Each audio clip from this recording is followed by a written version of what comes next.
Que la bénédiction de Dieu le Père, de Dieu le Fils et de Dieu le Saint-Esprit soit avec vous et avec toute votre famille.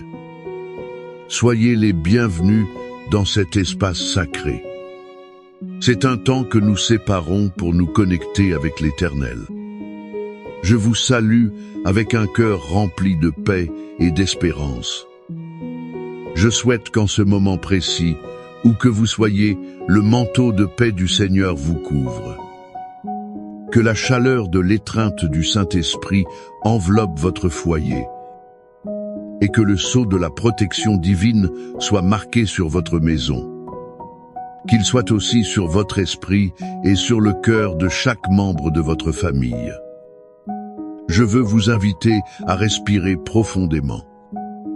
Laissez de côté les anxiétés du jour et les préoccupations qui pèsent sur vos épaules. Entrez avec nous dans ce sanctuaire de prière. Ici, nous ne sommes pas seuls. Nous sommes unis en esprit, formant une grande chaîne de foi. Notre but est de supplier Dieu pour ce que nous avons de plus précieux, notre famille. C'est un moment pour renforcer les liens. C'est aussi pour guérir les blessures et bâtir notre maison sur le rocher qui est Jésus-Christ. Préparez votre cœur, car nous croyons que les cieux sont ouverts pour entendre notre cri. Ils sont ouverts pour déverser des bénédictions de protection, d'unité et de restauration sur chaque foyer ici représenté. Au nom du Seigneur Jésus-Christ, par le pouvoir qu'il y a dans son nom.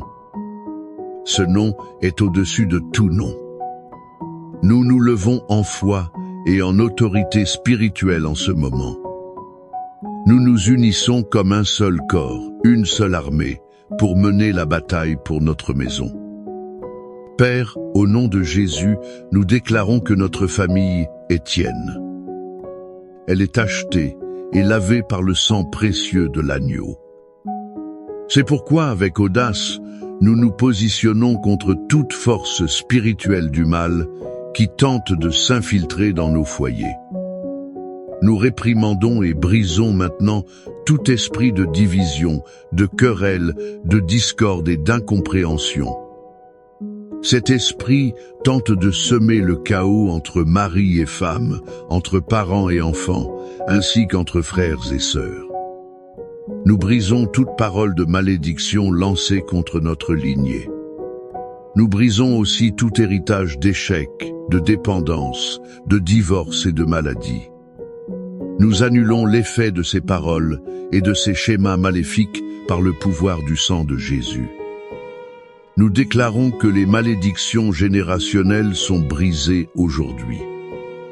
La bénédiction du Seigneur est établie sur notre maison. Nous brisons toute forteresse d'orgueil, de rébellion et d'égoïsme qui empêche la manifestation de l'amour et du pardon. Nous ordonnons que toute flèche enflammée de l'ennemi tombe à terre maintenant. Qu'elle soit lancée contre l'esprit de nos enfants, la santé de notre conjoint ou la paix de notre foyer. Nous déclarons qu'aucune arme forgée contre notre famille ne prospérera. Nous revêtons chaque membre de nos familles de l'armure de Dieu. Nous plaçons sur eux le casque du salut pour protéger leurs esprits. La cuirasse de la justice est là pour garder leur cœur. Nous ajoutons le ceinturon de la vérité et les sandales de l'évangile de paix. Le bouclier de la foi doit éteindre les traits enflammés de l'ennemi. Et l'épée de l'esprit, qui est ta parole, les accompagne. Nous déclarons un encerclement d'anges autour de nos maisons. Ils gardent les portes et les fenêtres, nous protégeant de tout mal. Ils nous protègent de tout mal, de jour comme de nuit. Le sang de Jésus est notre marque, notre signe de protection. L'ennemi ne peut toucher, ni entrer, ni détruire ce qui appartient à Dieu. Notre famille est en sécurité, gardée et scellée dans le nom puissant de Jésus. Maintenant, l'environnement spirituel est nettoyé et protégé par l'autorité que nous avons en Christ. Je veux vous inviter à calmer votre cœur. Plongez dans l'une des histoires les plus touchantes et révélatrices de toute l'Écriture. C'est une histoire qui parle directement au cœur de chaque père, de chaque mère et de chaque enfant. Elle s'adresse à chaque famille ayant ressenti la douleur de la distance ou le désir ardent de restauration.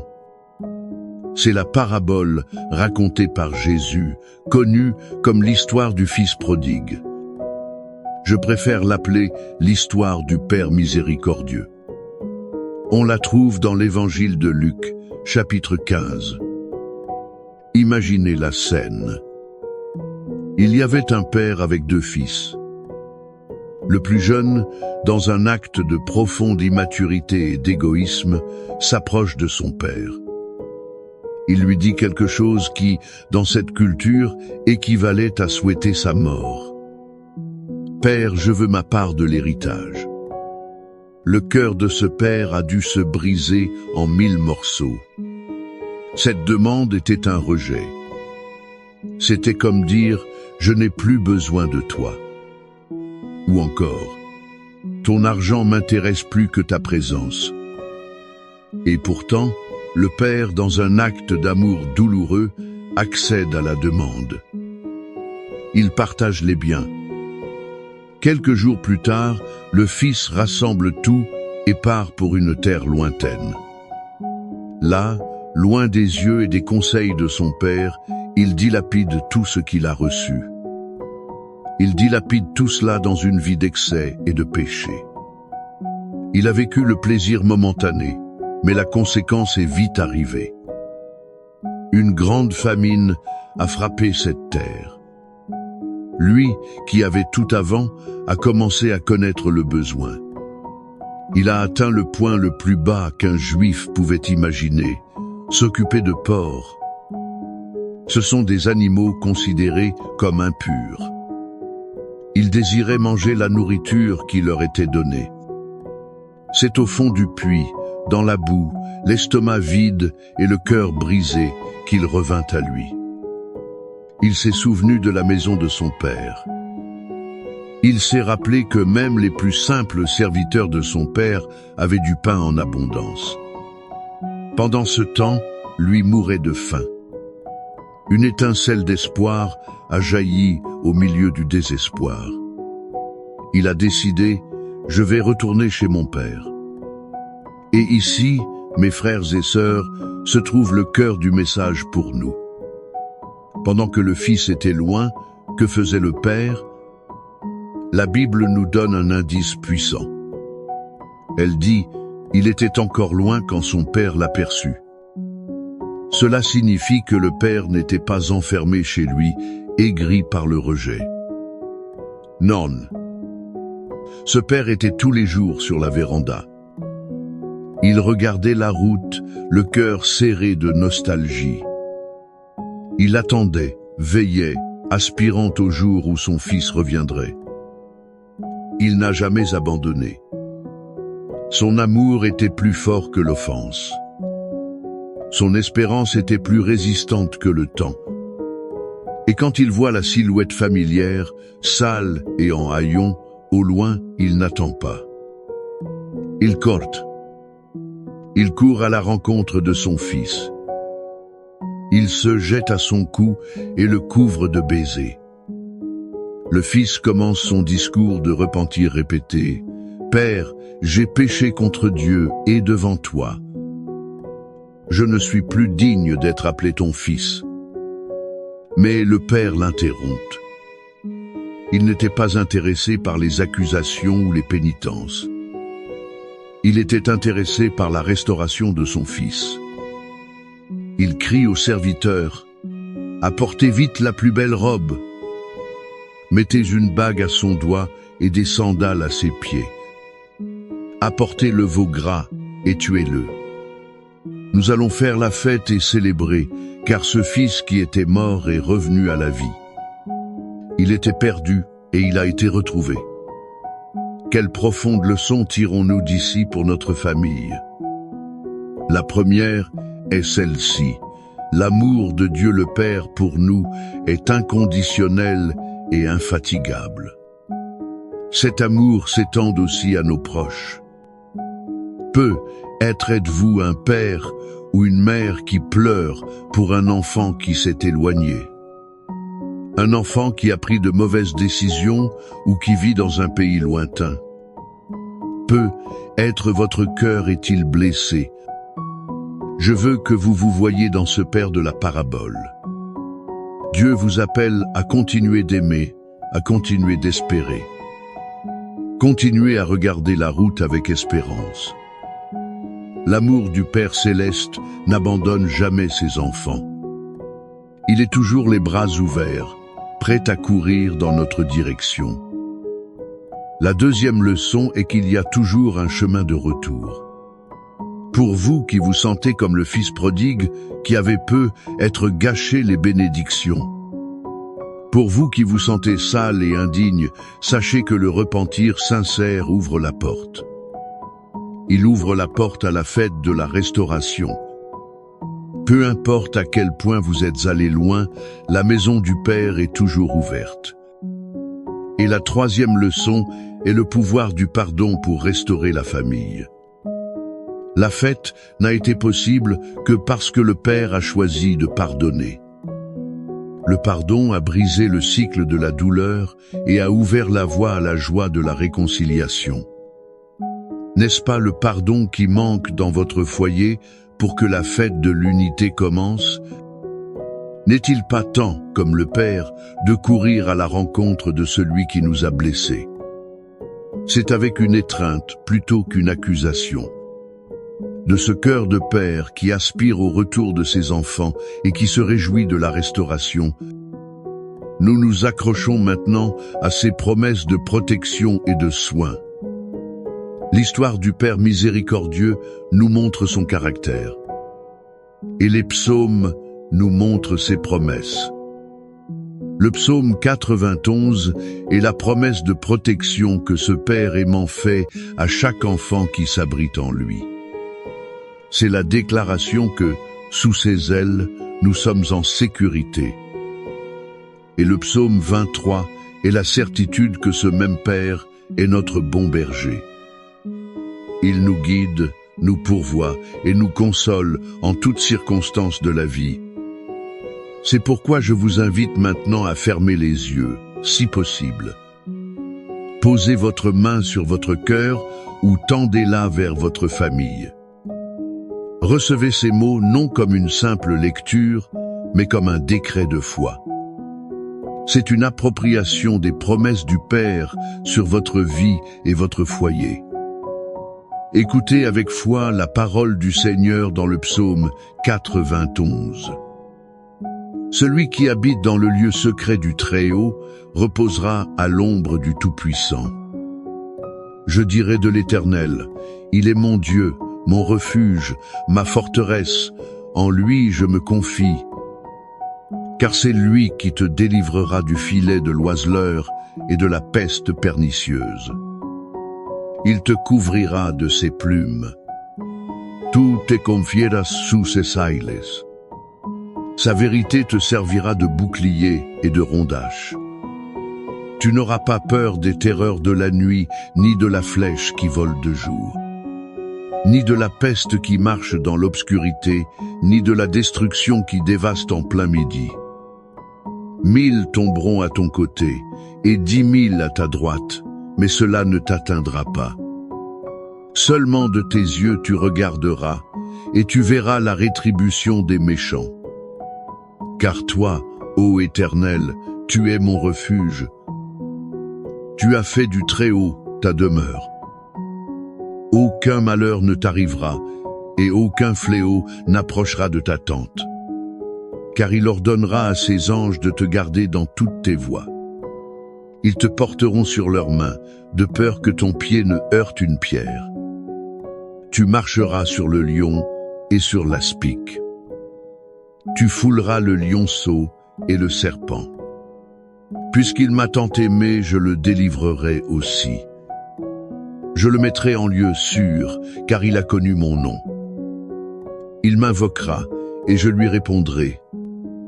Je serai avec lui dans la détresse.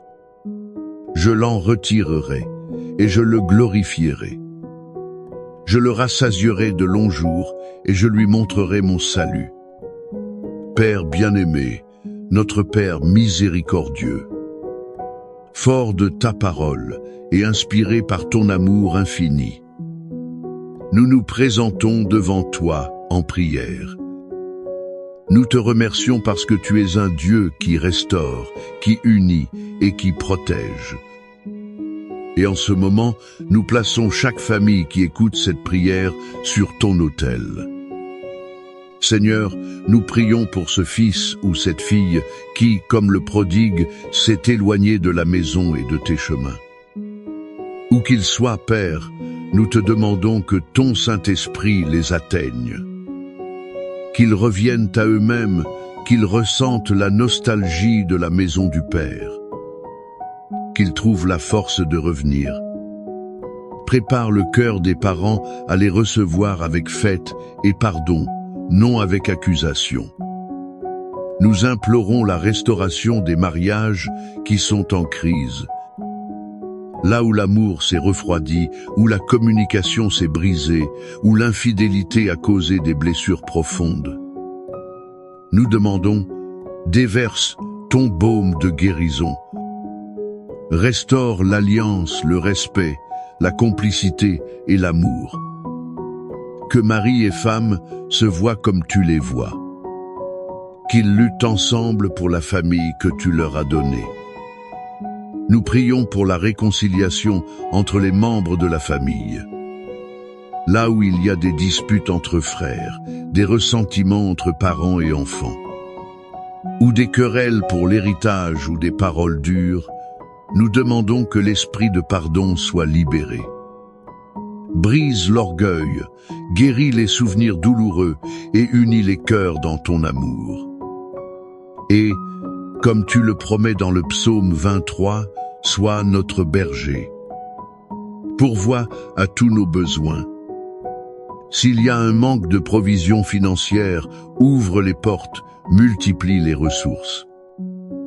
Fais en sorte que rien ne nous manque. S'il y a une maladie dans le corps, ou l'âme de quelqu'un dans notre famille, nous déclarons ta guérison sur eux maintenant. Que toute douleur, toute maladie, toute dépression, toute anxiété soit réprimandée. Qu'elle fasse place à ta santé et à ta paix qui surpasse toute intelligence. Nous te demandons, couvre-nous de ta protection promise dans le psaume 91. Délivre-nous des accidents, de la violence, des maladies et de tout plan du mal.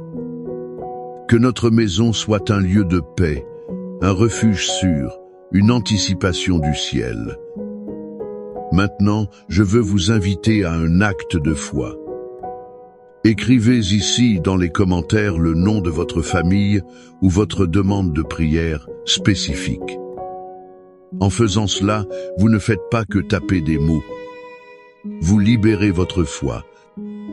Vous vous unissez à ce puissant courant d'intercession. Nous allons prier pour chaque nom, pour chaque demande.